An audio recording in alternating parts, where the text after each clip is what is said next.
I'm Sales Team Turnaround Specialist Jeremy DeMerchant, and each week I bring sales leaders like you experts and insights that will help you level up your leadership, motivate like a master, and ultimately crush your comp plan. If it's time to raise the bar on your team's performance, then it's time for Sales Team Rescue. Welcome to Sales Team Rescue, episode number 115. I'm your host, Jeremy DeMerchant, and today I want to talk about something very sexy, workflows. Yeah, not so sexy. However, they're really important because I want to talk about workflows from two different perspectives. One is just the workflow from a standard operating procedure. Okay, and we talked about those in a previous episode, but then also workflows through automation.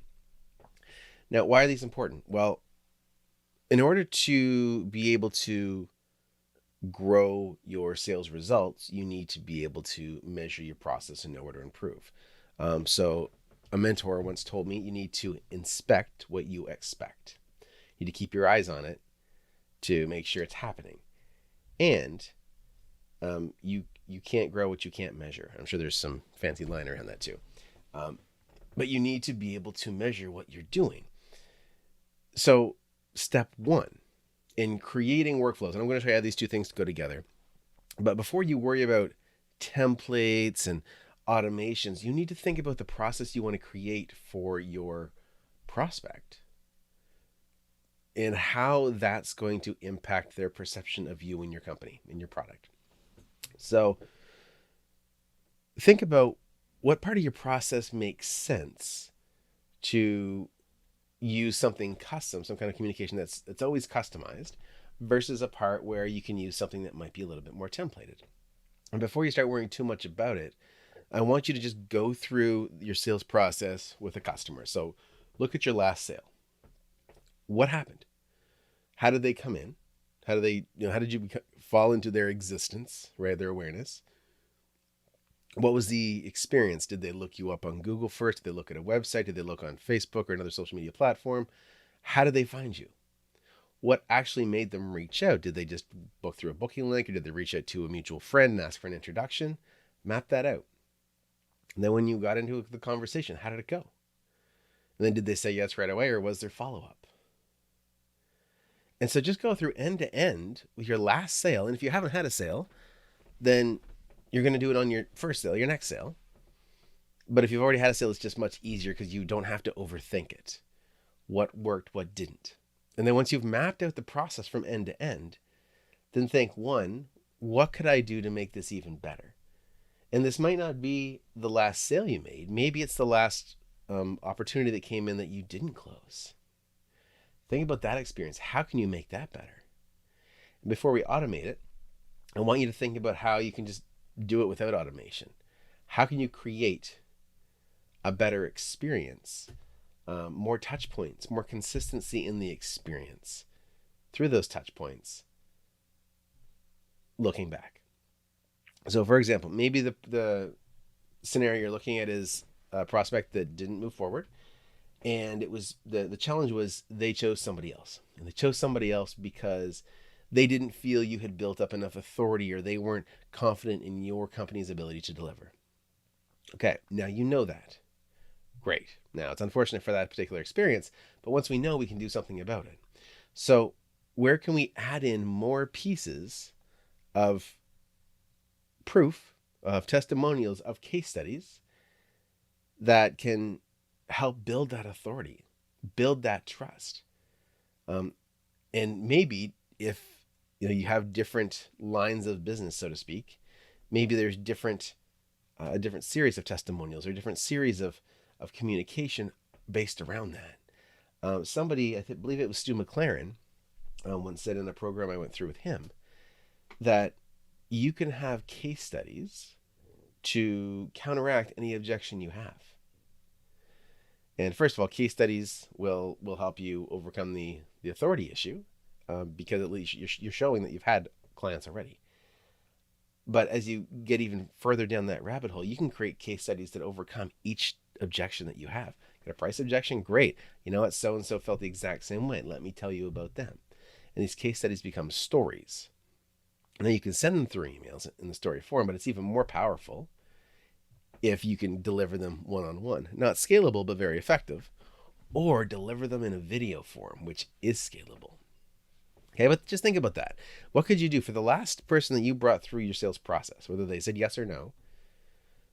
What could you have done better? What pieces could you insert looking back? One thing that we don't do nearly enough of is look back at our process to see where we can improve. We always try to do better going forward, but we don't take the time to reflect. So take the time to reflect on your last sales process. What worked, what didn't, what can you add to make it better? Or what can you take away?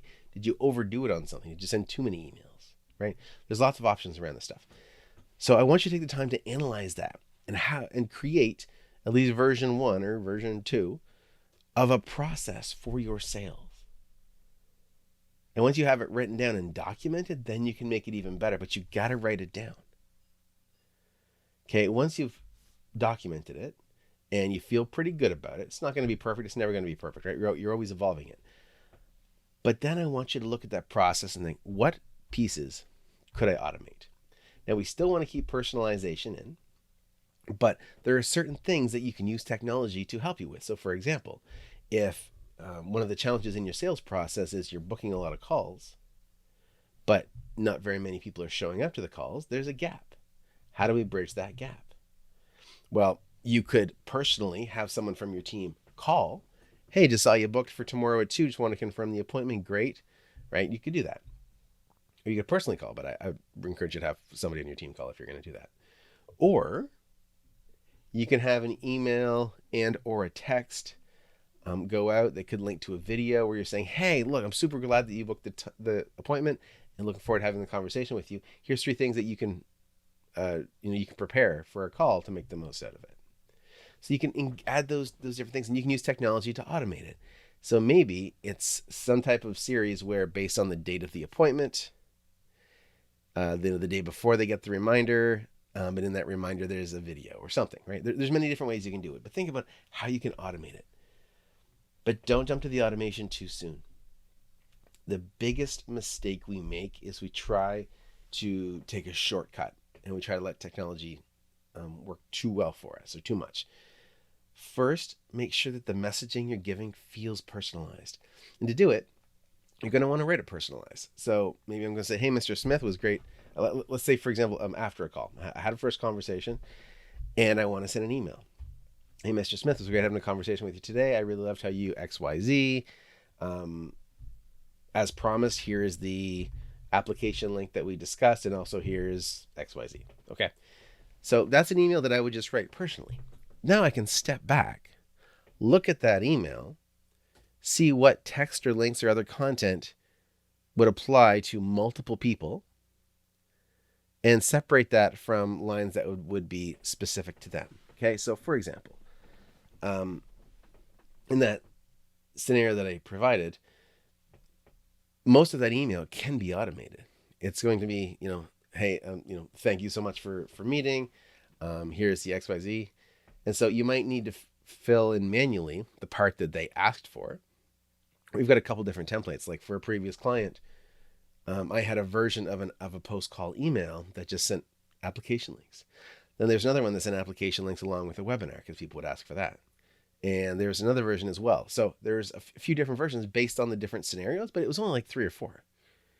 And so with only a couple clicks and some autofill fields, like with the person's name, I could create something that was a little bit more scalable. And then if you go one step further and you can build in an automation after certain scenarios of a call, then you're laughing. But just don't jump to that too soon. Make sure your process feels human first. Okay, these are the workflows that we want to talk about. What's the workflow for your sales process? And then how do you make it better, feel more connected, more personal? And then how can we appropriately automate parts of it? You're not going to automate all of it, and that's okay. Just trying to get back an extra 5 or 10 minutes during the sales process for you so that you can use that to focus on other things. Okay, so hopefully that makes sense. I don't want to, do overkill on this, but there's some powerful things you can do from automation. So before, like when you look at an email, think, how could I automate this? Or, points in the process where you do follow-up calls, things like that. there's a lot of great technology, and I've mentioned SalesMate in a previous video, that can do a lot of automated workflows, especially for email sequences and text sequences. The other options like Zapier, you can integrate with a lot of things. So there's ways, and depending on the software you use, it's going to look a little bit different. But there's ways to say, hey, when this happens, so when I disposition a call in this way, then activate or trigger this automation or this sequence. And so you can set that up. But before you get deep in the tech, just think about what you would like it to do. There's always technology to make it work. You need to first get clear on the process and then humanize it as much as you possibly can. Because once you do, then you're building connection. And then the parts that you can scale with automation, it's going to be hard to make it all seem perfectly personalized, but you can find a happy medium. Okay, so step 1, look at your last sales process or your next one, but your last one's better, and see what worked, what didn't. Where can you insert things and enhance that experience? Like, for example, if somebody jumps on a call, but they have no idea who you are, it's going to make it tougher to sell. But if you've given them some information, some experience up front, they know who you are, the sales process is a lot easier. And you can spend your time solving their problems and not sitting there telling them the story of your business. All right, so look at your last sales process, go through and optimize that process. What could you do better looking back at it now? And once you have that written out and it feels personalized, then and only then do you want to go and look at the pieces that you can automate. And as I was mentioning SalesMate, it's got a function where you can add custom fields, as many CRMs do. And when you do this, you can put in like a space or a custom field that's all about a first line that's personalized. So in my template, I could say, hi, first name. And then I could say like, insert field of personalized first line or whatever. But in that CRM, in that person's profile, I could have that line that would say, it was really great to learn about your bee farm. I don't know, I'm making things up. But you can you can add those as custom fields in there so that you can then apply them to an automation. There's a little bit of work, right?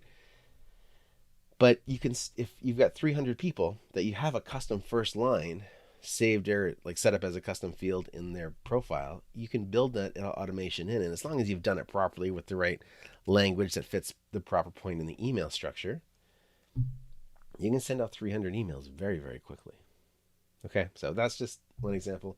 Some of the things that you can do with automation is triggering follow-up calls to be booked. You could even trigger, scheduling, next meetings. There's lots of technology you can use to do this, but first focus on what you want to happen. What's the ideal scenario? What support information can you provide? What kind of resources can you provide for them to help move along that sales process? Once you have that sorted out, then and only then do we automate. Okay? So analyze your last sales process, go through and optimize, make it feel human, and then look for opportunities to automate. If you follow those 4 steps, you're going to save yourself a pile of time and have an even better sales process. Okay, guys, so that's my short little tidbit for today. We will see you right here next week. Be sure to catch the replays of this episode and other episodes at salesteamrescue.com. If you'd like to book a discovery call with yours truly, that link is also set up at salesteamrescue.com. And we'll see you right here next week. Remember, get uncomfortable, get results. Cheers. Thanks for joining me. Let's keep the conversation going. You can find more episodes and a link to join our online community over at salesteamrescue.com. If you haven't already, be sure to hit subscribe and give the show a review to help us reach more sales leaders like you. If you'd like our support in creating your own high-performance sales team, book a call with us at salesteamrescue.com.